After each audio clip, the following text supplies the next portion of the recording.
कि next in-text question में हमें 10.6 में पहला पार्ट में इंक्रीजिंग ऑर्डर बताना है बॉइलिंग पॉइंट का, ठीक है।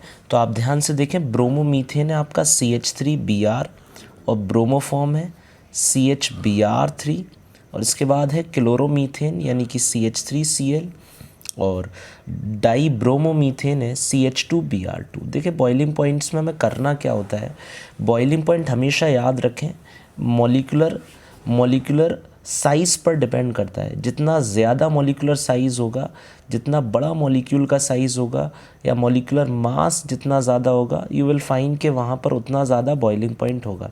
तो सबसे बड़ा मॉलिक्यूल का साइज़ वहीं होगा जहाँ 3 ब्रोमीन लगे हैं ना, फिर उसके बाद 2 ब्रोमीन लगे हैं, फिर उसके बाद 1 और उसके बाद 1 क्लोरीन। तो यहाँ पर इस तरह से आपका जो सेकंड है उसका सबसे ज़्यादा हो जाएगा क्योंकि इंक्रीजिंग लगाना है, फिर उसके बाद आपका फोर्थ हो जाएगा, फिर उसके बाद आपका फर्स्ट और सबसे लास्ट में आ जाएगा थर्ड। तो ये आपका बॉइलिंग पॉइंट का ऑर्डर हो जाएगा। इसके बाद अगर आप ध्यान से देखेंगे सेकंड क्वेश्चन को, तो आपका सेकंड क्वेश्चन में ध्यान से देखें 1 क्लोरोप्रोपेन दिया हुआ है तो CH3 CH2 CH2Cl लगाया और आइसोप्रोपाइल का मतलब क्या है, सेकंड लास्ट पर एक ब्रांच लगा करके आपको इस तरह से आइसोप्रोपाइल क्लोराइड बना देना है। और ये आपका क्लोरोब्यूटेन है CH3 CH2 1 chlorobutane CH3 CH2Cl। अब इसमें देखें आपको एक बात और याद रखनी है कि boiling point no doubt molecular size के डायरेक्टली प्रोपोर्शनल है, बट यहाँ आपको थोड़ा सा ध्यान रखना है कि जब भी मॉलिक्यूल में ब्रांचेस वगैरह हो जाती हैं तो मॉलिक्यूल का साइज़ स्फेरिकल हो जाता है और स्फेरिकल होने से छोटा हो जाता है। तो हम वहाँ ऑब्जर्व करते हैं कि मॉलिक्यूलर साइज़ जब घटेगा तो ऑब्वियसली बॉइलिंग पॉइंट घटेगा। तो आप हमेशा याद रखें molecular size is inversely proportional to branching. तो जहाँ ब्रांचिंग होंगी वहाँ मॉलिक्यूलर साइज़ घट जाएगा और बॉइलिंग पॉइंट बढ़ जाएगा। अब देखें यहाँ आपको कार्बन सबसे ज़्यादा किस में दिखाई दे रहे हैं, 4 कार्बन 3 कार्बन 3। तो 4 कार्बन ज़्यादा होंगे तो मॉलिक्यूल का साइज़ भी ज़्यादा माना जाएगा, तो ये नो डाउट थर्ड वाले का सबसे ज़्यादा होगा। इसके बाद सेकंड और फर्स्ट में देखेंगे तो सेकंड में ब्रांच आ गई, तो ब्रांच से मॉलिक्यूल का साइज़ छोटा हो गया और वहाँ मॉलिक्यूलर साइज़ छोटा होगा तो boiling point you will observe कम हो जाएगा। और इसलिए हम लोग यहाँ पे पहले को रखेंगे और इसके बाद सबसे लास्ट में आपका आ जाएगा सेकंड वाला, ठीक है। इसके बाद देखिए हम लोग नेक्स्ट इंटेक्स्ट क्वेश्चन की तरफ।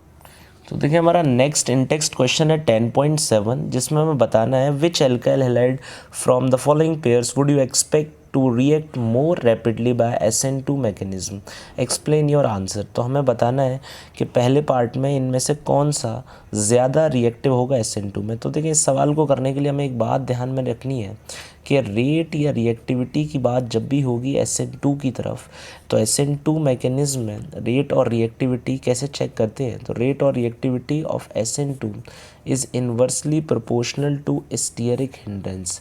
यानी जहाँ पर जितनी कम स्टीयरिक हिंड्रेंस पाई जाएगी, स्टीयरिक हिंड्रेंस जितनी कम होगी बल्कि ग्रुप्स कम लगे होंगे, वहाँ पर आपकी रेट या रिएक्टिविटी ज़्यादा होगी। तो इस बात को आपको ध्यान में रखना है। देखें CH3 CH2 CH2 ये आपके सामने पहला कंपाउंड है, मैं लिख रहा हूँ CH2Br और इसके बाद एक और है CH3 CH2 CH और ये CH3 और यहाँ पर लगा हुआ है Br। देखिए इसकी डिग्री 1 डिग्री है यानी ये प्राइमरी है आपका, और ये देखेंगे ध्यान से आप लोग तो ये आपका 2 डिग्री है ना। 2 डिग्री में ऑब्वियसली स्टीयरिक हिंड्रेंस 2 साइड है और इसमें स्टीयरिक हिंड्रेंस 1 साइड है, इसलिए इसकी स्टीयरिक हिंड्रेंस कम है, तो जिसका स्टीयरिक हिंड्रेंस कम उसका रिएक्टिविटी क्या पाया जाएगा, ज़्यादा। दूसरे क्वेश्चन पे ध्यान से देखना, वहाँ पर आपको दिया हुआ है CH3 CH2 CH, ये Br दिया हुआ है और फिर ये CH3 है, इसमें स्टीयरिक हिंड्रेंस है नो डाउट। और इसके बाद देखें CH3 CH3 और यहाँ पर भी Br दिया हुआ है। अगर मैं आपसे पूछूं डिग्री की तो ये 2 डिग्री है और ये 3 डिग्री है, इसमें 3 साइड स्टीयरिक हिंड्रेंस, इसमें 2 साइड। ऑब्वियसली जहाँ स्टीयरिक हिंड्रेंस कम वहाँ रिएक्टिविटी SN2 की क्या पाई जाएगी, ज़्यादा। तीसरे क्वेश्चन पर आते हैं, ध्यान से देखें CH3 CH और CH2 CH2Br, इसके बाद एक और दिया हुआ है CH3 CH2 CH, फिर यहाँ पर CH3 है, फिर ये CH2Br है। अब देखें आप अगर डिग्री चेक करेंगे तो दोनों ही प्राइमरी हैं, बट क्योंकि प्राइमरी कार्बन के क्लोज यहाँ पर स्टीयरिक हिंडेंस ज़्यादा पाई जा रही है और यहाँ प्राइमरी से थोड़ी सी दूर पर स्टीयरिक हिंडेंस पाई जा रही है, इसलिए इसका रिएक्टिविटी SN2 की तरफ ज़्यादा होगा। अगला क्वेश्चन देखें बहुत इंपॉर्टेंट है, every time there is a question है ना based on reactivity towards SN1 SN2 in board examination.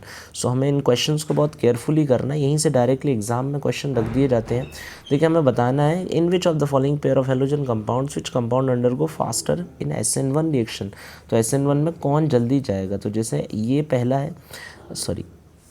है, देखिए इसका स्ट्रक्चर आप यहाँ Cl लगा लें, यहाँ बात एक ही है। इसके बाद देखना यहाँ पर ये Cl है, आप डिग्री अगर चेक करेंगे तो ये 3 डिग्री है और ये आपका 2 डिग्री है। SN1 में क्या होता है, एल्काइल हैलाइड्स की डिग्री के बेसिस पे आप बता सकते हैं। 3 डिग्री एल्काइल हैलाइड का कार्बोकैटायन ज़्यादा स्टेबल होता है, इसलिए SN1 में वो बहुत जल्दी जाता है, फिर 2 डिग्री फिर 1 डिग्री। तो ये SN1 में रिएक्टिविटी का आपको ऑर्डर याद रखना है, which is just opposite to SN2। SN2 का अपोजिट है, तो आपको इसमें रिएक्टिविटी बतानी है। तो आप क्लियरली देख रहे हैं 3 डिग्री वाला ज़्यादा रिएक्टिव होगा 2 डिग्री वाले से। सेकेंड क्वेश्चन पर आते हैं।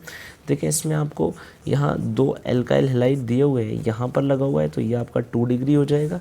और नेक्स्ट जो है वो उसमें आपको यहाँ पर दिया हुआ है, तो ये 1 डिग्री हो जाएगा। 2 डिग्री वाले का ऑब्वियसली रिएक्टिविटी 1 डिग्री से ज़्यादा होगा, इसलिए ये SN1 में ज़्यादा फास्टर जाएगा एज़ कम्पेयर टू दिस।